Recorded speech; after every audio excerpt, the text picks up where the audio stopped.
앞서 강씨는 현존하는 성씨 중에서 가장 오랜 역사를 가지고 있는 인류의 시원성씨라고 했는데요. 그렇다면 제일 처음 강씨성을 사용한 분은 누구일까요? 진주 강씨의 원시조를 찾아갑니다. 중국 하북성 탕로. 중국은 지난 1995년 이곳에 중화 3조당을 짓고 황제 헌원, 염제 신농, 치유 천왕을 자기들의 조상으로 모시고 있다. 이 중 오른쪽에 앉아 있는 인물이 염제 신농 씨다.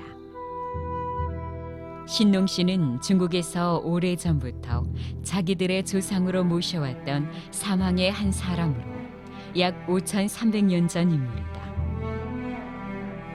그가 바로 인류의 뿌리 성씨인 강씨의 원시조다. 신농은 황제와 더불어 중국 민족의 시조로서 받들어지고 있는 인물입니다. 중국 측은 여망지자라고 해서 자기들이 황제와 신농의 자식들이라고 스스로 칭하고 있습니다. 신농 씨가 강씨라는 것을 최초로 기록한 문헌으로는 좌구명에 국어라는 문헌이 있습니다. 이 국어라는 문헌의 진어편에서 보면은 신농은 강수에서 성장하였는데 강씨의 조상이 되었다라는 기록이 있습니다. 이것은 바로 신농이 강씨성의 시조가 된다는 것을 말하는 것입니다. 그를 염제 신농이라고 부르는 이유는 농업과 불을 사용하는 방법으로 백성들에게 많은 덕을 베풀었기 때문이다.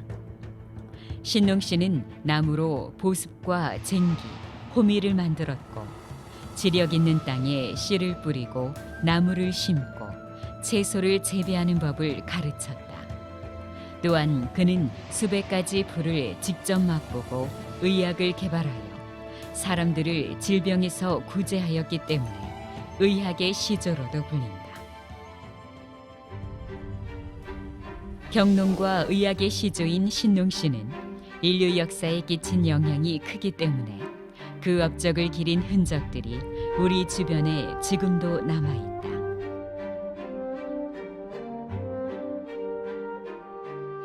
서울특별시 동대문구에 가면 농사 짓는 법을 가르쳤다는 신농 씨와 후직 씨를 주신으로 제사 지내던 선농단 유적이 남아있다. 조선의 왕들은 이곳에서 풍년을 기원하며 선농제를 올리고 친히 밭을 갈았다고 한다.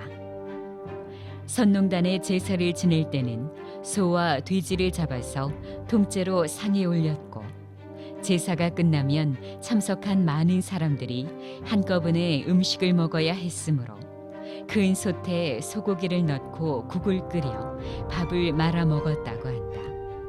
그때 먹은 국을 선농탕이라고 했는데 그것이 지금의 설렁탕이 되었다. 우리가 먹는 설렁탕이 신농 씨를 기리는 선농제에서 유래했다고 하니 새삼 놀라운데요. 그만큼 역사적으로 중요한 인물이었기 때문에 우리의 삶에 많은 영향을 미쳤음을 알 수 있습니다. 진주강 씨의 원시조, 염제 신농 씨. 그런데 그를 중국에서는 오랫동안 자신들의 조상으로 모셔왔습니다. 과연 그럴까요?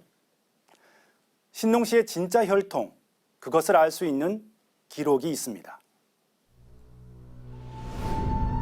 우리의 상고 역사가 상세하게 기록된 환단고기의 태백일사 사만광경 본기에는 신농 씨의 혈통을 알 수 있는 내용이 있다.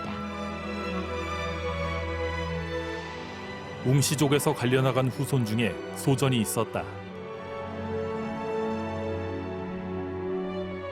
안부련 환웅 말기에 소전이 명을 받고 강수에서 군병을 감독했다.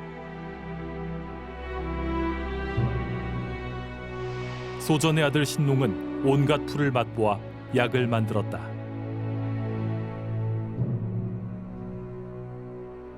신농 씨의 혈통을 얘기하자면은 이 배달구의 건국으로 소급해 올라가야 합니다. 환웅천왕께서 문명 개척단 3,000명을 거느리고 백두산으로 내려오시는데 그 백두산 주위에 웅족과 호족이 살고 있었습니다.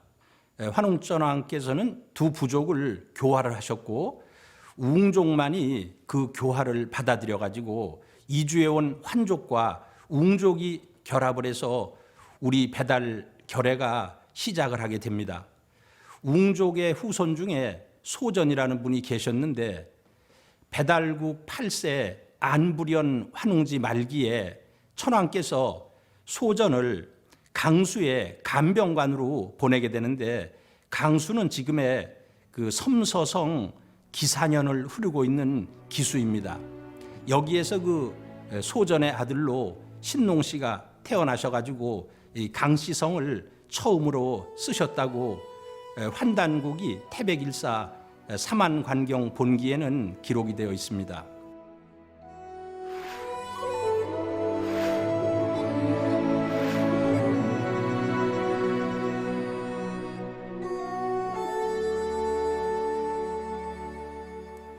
이상의 기록을 보면 염제 신농씨는 한민족 최초의 나라 배달국에 뿌리를 두고 있는 우리의 조상임을 알 수 있습니다.